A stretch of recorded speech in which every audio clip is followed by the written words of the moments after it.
Salut Ludo, salut les gars. Aujourd'hui on va démonter donc entièrement le reste du X-Max 6S de Ludo. Est-ce qu'il a déjà démonté une partie lui-même ou la personne qui lui a donné? Il y a donc dans le train arrière pas grand chose, il y a les roulements qui sont grippés, ça c'est clair. Et comme prévu en fait le center spool, c'est-à-dire la pièce qui transmet la puissance du moteur sur la transmission principale, qui est, c'est un peu le point faible de ce X-Max 6, enfin point faible, c'est-à-dire quand les roulements en fait commencent à gripper parce qu'ils ont pris l'eau ou autre, puisque il y a une ouverture en bas par le châssis, donc la saleté, l'eau, etc. peut rentrer ici. Ces roulements sont donc soumis à tout ce genre de stress, et quand ces roulements grippent, eh bien, comme c'est monté sur une pièce en plastique, c'est la pièce en plastique qui va tourner dans ces roulements et poser un problème à la transmission. Voilà, toujours retirer doucement l'antenne. S'il y a un pli ici dans le tube, l'antenne ne sortira pas. Il faut donc replier nécessaire. Parfois d'utiliser un scalpel, de couper, d'entailler le plastique sans couper évidemment l'antenne. Il faut faire très très attention à ce que vous faites pour réussir à sortir proprement l'antenne. Alors, il y a de la terre et du sable à l'intérieur du boîtier radio. Alors, soit il a été roulé sans le cache, soit il y a de l'eau qui est allée voir jusqu'à là-dedans. Dans quel cas, il va falloir ouvrir le récepteur. On va le faire ensemble.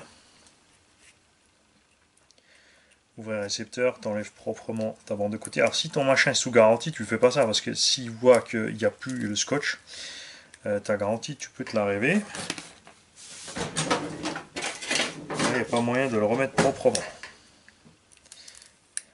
Parce que Traxxas font tout en waterproof, mais pas ce satané récepteur. Bon, ça va, il est plein de poussière. Il y a effectivement de l'eau, tu vois, on a de l'oxydation ici. Ça peut poser des gros problèmes au récepteur, surtout au TSM. Alors ça, il va falloir le passer au nettoyant électrique. C'est clair. Ensuite, les vis les plus chiantes, c'est des au fond là. Donc là, comme c'est des 6 pans de 2,5, on a pris un petit foret de 2,5 pour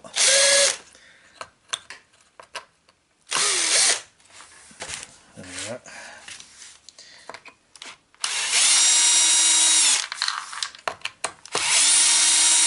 Alors pour éviter ça, vous voyez là, ça a baigné dans l'eau. Pour éviter ça, suffit de mettre en fait du scotch ici sur les trous. Comme ça vous êtes tranquille. Hein. Pas chercher plus loin. Il n'y a pas de mystère non plus pour le branchement de cette sonde. En fait, il y a sur le récepteur un pôle VT ou RPM. RPM c'est les tours moteurs, tu n'as pas les RPM, donc forcément la prise grise va dans le VT. Et la prise rouge, si elle ne fonctionne pas, si c'est celle-ci, voilà, pardon. Donc celle-ci va dans la 5e voie, en fait, tout simplement, sur n'importe quel plus. Vous pouvez le mettre 3, 4 ou 5, c'est égal. Hein. Et ce petit câble-là, lui, sert pour le voltage, pour la télémétrie, pour le voltage embarqué. Donc quand à la sonde, il est ponté tout simplement entre le récepteur et là, pour savoir ce qui se passe. Le moteur tourne parfaitement rond. On va l'ouvrir tout à l'heure quand même, vu la quantité de flotte et de machin qu'il y a là-dedans.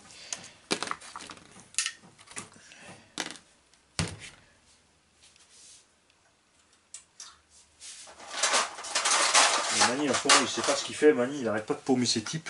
Je l'ai mis partout, je ne sais plus où je les ai mis.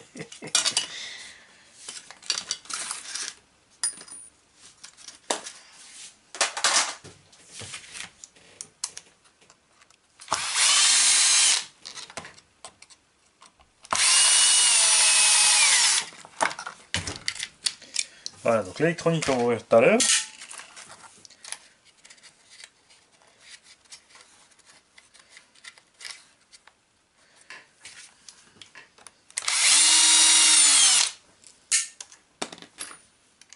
Là, on va tout déboulonner.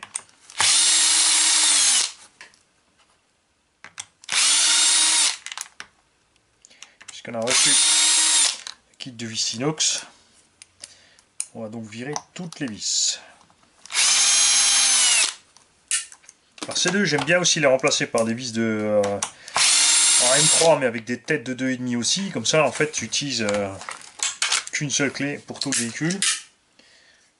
Évidemment, en haut des tourelles, par exemple, on peut mettre des 2,5, par contre ça dépassera, donc la carreau va se bouffer dessus. Et le problème, par contre, c'est en bas. Si vous mettez des 2,5, surtout au niveau des suspects, en fait, la vis va dépasser beaucoup, elle va taper. Donc il y a au moins 4 vis que vous ne pourrez pas mettre avec des têtes de 2,5. Il faudra laisser telles quelles.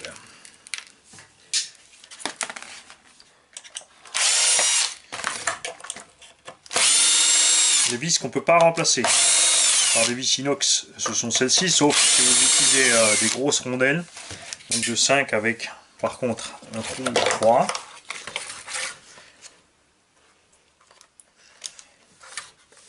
Châssis toujours intact, j'ai toujours pas réussi à flinguer un châssis.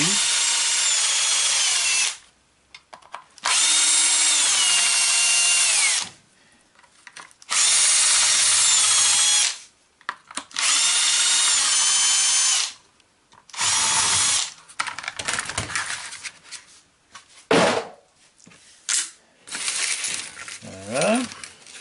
Et les vis qui n'existent pas séparément aussi, ce sont les vis de la direction ici. Ces vis sont spécifiques et elles ne sont disponibles qu'avec la direction complète. C'est le seul moment où tu les reçois. Après, il faudrait voir avec la référence si ça n'a pas été monté sur d'autres engins Traxxas sur lesquels ça serait disponible peut-être séparément. Il faudrait voir avec les dimensions ou faire 2-3 essais.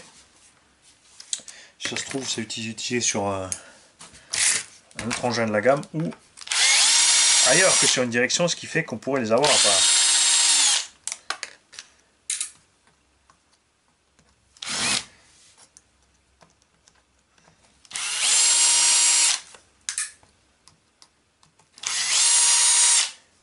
Sur les bras, moi j'aurais été assez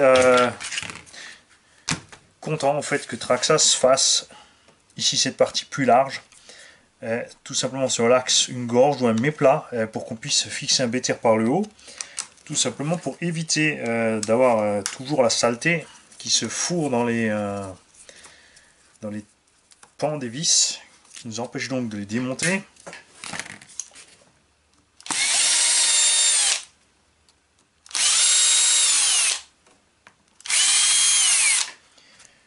N'oubliez pas que la vis ici de l'amortisseur est plus courte que toutes les autres. Donc 4 vis sur l'engin en M3 qui sont plus petites que toutes les autres, c'est celle des bas d'amorto. Si tu mets une trop longue, en fait, la vis sort de l'autre côté et pousse sur l'amorto.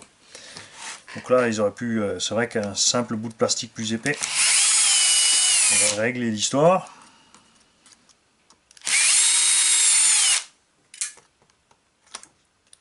J'aimerais bien qu'à Fabrique en RC nous fasse une fois une RC où il n'y a qu'une taille de vis, ou de tête de vis du moins, même si les vis derrière en différentes tailles. Ça serait cool.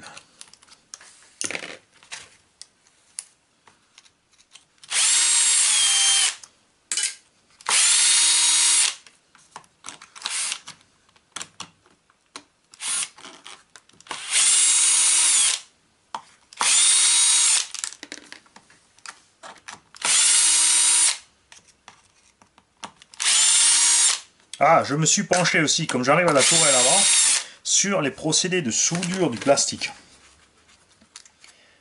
On peut donc avoir des baguettes de plastique. Quand je dis de plastique, je veux dire pas d'ABS ou de ce qu'on peut avoir sur les imprimantes 3D, des vraies baguettes de vrai plastique de ce genre. Et c'est là que je m'interroge pourquoi ça n'existe pas sur les imprimantes 3D. Est-ce que c'est tout simplement les industriels qui ne veulent pas, parce que sinon tout le monde va fabriquer ses pièces soi-même? Parce que si on peut avoir de la baguette d'un mélange nylon plastique, pourquoi pas l'avoir en fil? Parce que l'ABS ne suffit pas pour faire des triangles ou autres, c'est pas assez solide. il faudrait qu'on ait une matière similaire à ça, ou du nylon par exemple, comme avait fait RPM, pour faire nos propres pièces en imprimante 3D. Les diffs vont bien, les roulements grattent, hein, c'est clair, le kit de roulement est à remplacer sur cette bête. Ça a pris la flotte, ça c'est sûr.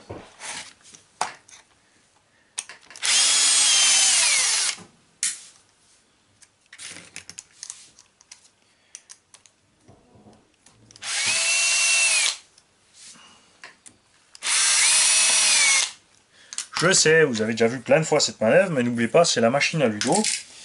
Et on veut que Ludo voit ce qu'il y a dans sa machine. Il y a une partie qu'il a déjà vue lui-même, donc. Il a vu la pièce défectueuse de sa transmission.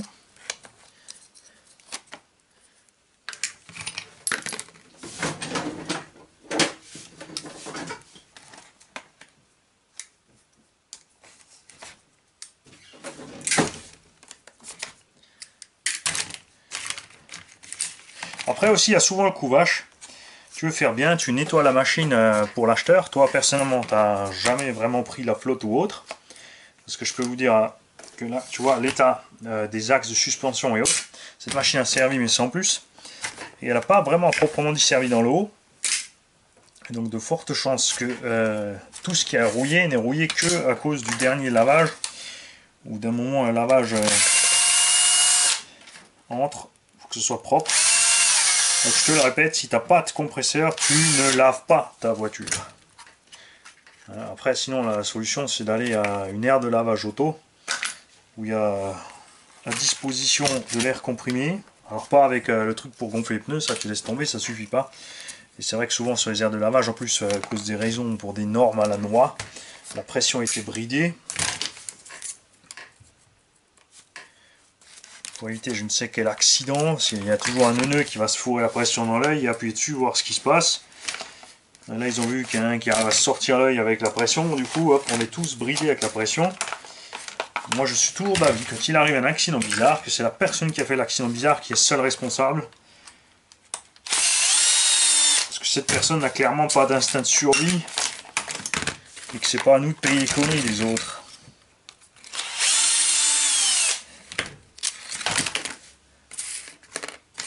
Plein de choses en France qui sont interdites alors qu'elles pourraient être autorisées et tout simplement à la charge de l'utilisateur. Tu te baignes dans un fleuve si tu veux, si tu coules, si les secours sont obligés de venir, tu as la facture des secours, c'est ta faute.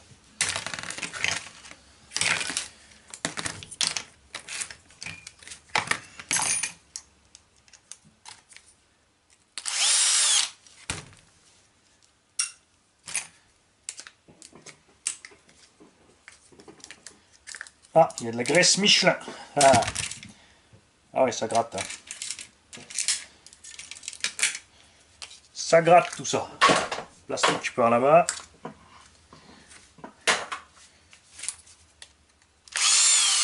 Alors ça gratte mais pas méchant. Hein, moi je dis que ça aurait...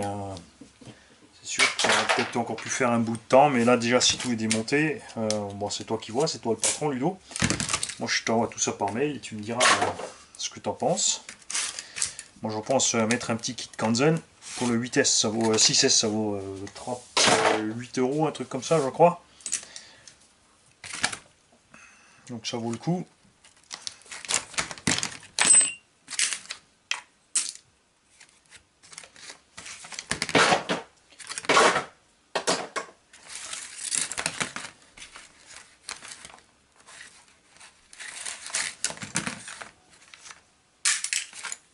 Cardan ici aussi, super état, pas de souci.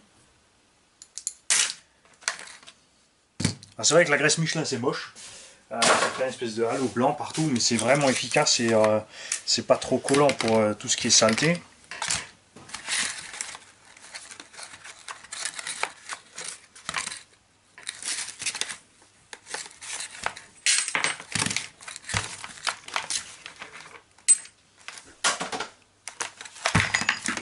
Donc le point faible de la tourelle, puisque je parlais du collage plastique tout à l'heure, et si tu râles pas, je te le dirai 1000 fois, je peux pas savoir que tu vois rien, c'est Donc la soudure plastique, j'ai trouvé une machine pour souder le plastique, mais quand je dis souder le plastique, c'est méchamment. C'est-à-dire que ça te fond la rainure de là où est la fissure, et ça injecte du plastique fondu dedans, et ensuite tu peux tout simplement couper l'excédent et le disquer. Cette machine par contre vaut 2600 livres sterling, c'est-à-dire à peu près 3500 euros. Je me suis donc penché sur des trucs plus simples. Donc la baguette plastique existe, on peut le faire ensuite avec le fer à souder et le décapeur thermique avec une petite buse toute fine qui est au bout. Tu fais fondre en fait le plastique que tu veux réparer et tu mets ta baguette à côté. La baguette va fondre avec et ensuite avec la tourneuse, ben, tu fourres tout ça dedans. Hein, version pas chère artisanale, ça n'a pas besoin d'être beau. Mais on va peut-être pouvoir se pencher donc sur quelque chose pour renforcer ceci, puisque cette tourelle se déchire là. C'est tout ce qui tient cette tourelle, c'est cette petite partie plastique. Et tu peux pas y faire grand chose pour empêcher cette déchirure. Il faudrait en fait que cette partie là, en bas, là, il faudrait le double d'épaisseur en plastique. Ici. Carrément une plaque qui soit plus épaisse, intégrée à tout ça. Alors, là aussi on va la séparer puisque on met la visserie inox.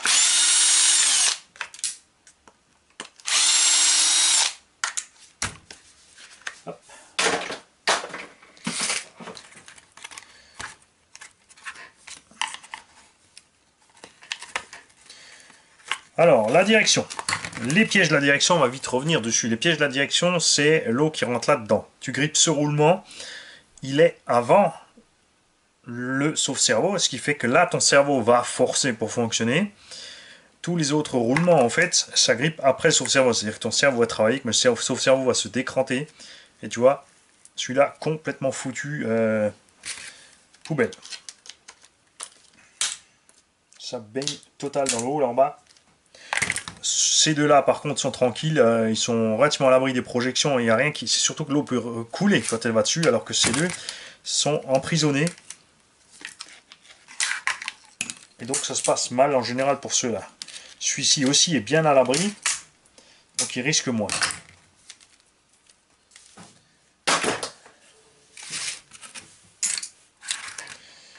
Et voilà, le vidéo, c'est fini. Démembrer le reste de ton X-Max. Le reste, il a déjà bien nettoyé, j'ai vu. Donc un coup de nettoyant plastique fera large l'affaire.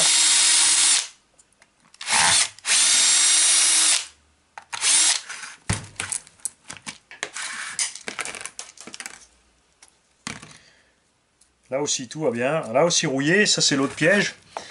C'est dans le tube, tu as l'eau qui arrive par là, elle reste au fond ici et celui-là baigne. C'est pour ça que moi je remplis les gorges de mes roulements, donc ici et là, avec de la graisse marine.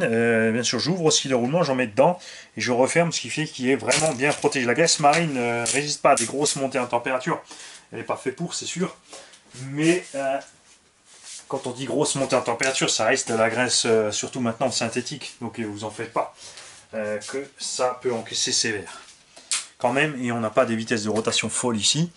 On a sortie moteur, bien sûr, un max de tours. Ensuite, on a la démultiplication, donc on a déjà moins de tours minutes sur l'arbre primaire, et encore moins sur le secondaire, et encore moins sur les sorties des roues. L'électro, avant que la caméra ne coupe, on va jeter un œil dans ce moulin.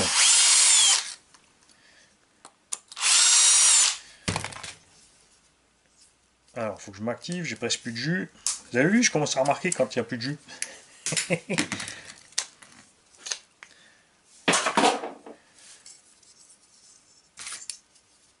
Alors, on va ouvrir l'avant. Ce qui est bien, je le répète aussi, puis je en ai déjà parlé, c'est que ce moteur est super bien protégé. À l'arrière, ici, tout est fermé, il n'y a rien qui peut rentrer derrière. Et à l'avant aussi, puisque même le roulement d'entrée est super bien protégé en fait par la bague de montage ou la patte de montage.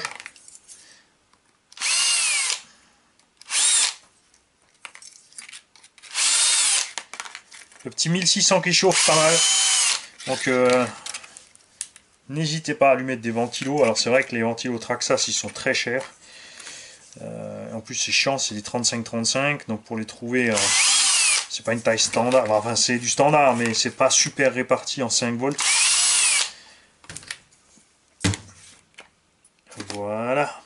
Ah, un petit peu de rouille à l'intérieur de ton moteur. Voilà, ça y est, il est parti se promener, t'en fais pas. Mais rien de méchant.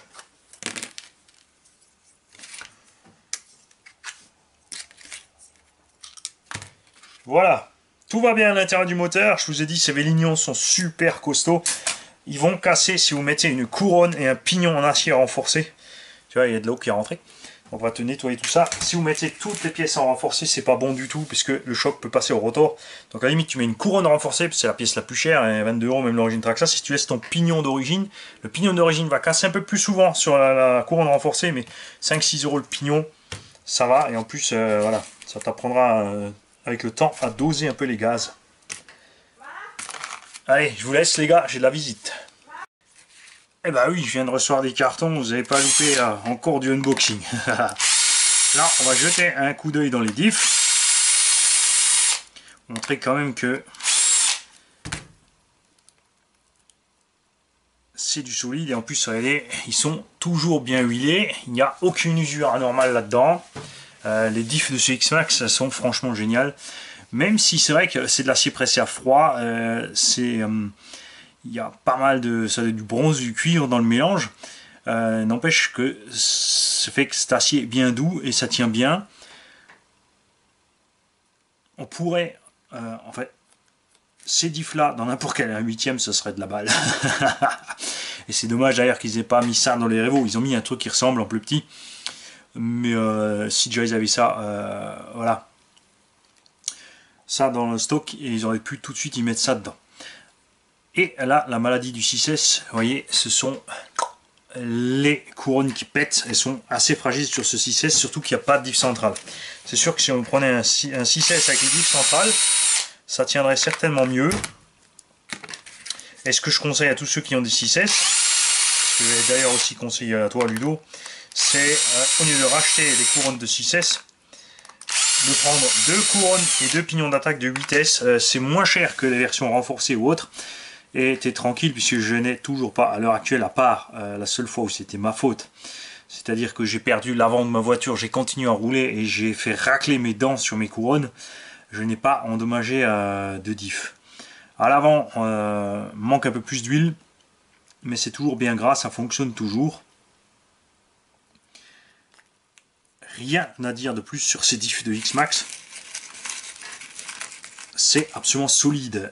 Généralement, je comptais, c'est vrai, j'en ai discuté avec un abonné dernièrement. Normalement, je comptais en pack avant de faire mes révisions. Maintenant, je compte en année.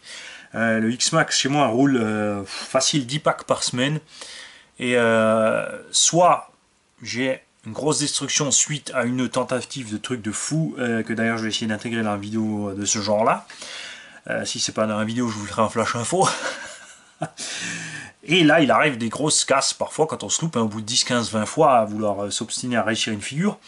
Mais il faut aussi s'entraîner, c'est comme ça, tu peux pas toujours faire des trucs super. Il y a plein de vidéos où on voit que des super trucs et on voit pas tout ce qui a merdé à côté. J'ai vu dernièrement des vidéos d'un gars qui fait des super trucs à Karma Outcast. C'est un américain, hein, pas Payne Indiacel, celui il fait des super trucs, il montre toutes ses gamelles. Je l'adore, c'est un anglais, il y a forte chance peut-être qu'on aille le voir d'ailleurs. Mais il y a un ricain qui s'appelle Rick de Babache. Il montre quasiment que ce qui a réussi. Allez, là je vous laisse parce que ça va couper. Salut les gars. En tout cas, RC différentiel X-Max, c'est bon. On s'en mêle les pinceaux à speeder, n'importe quoi le vieux.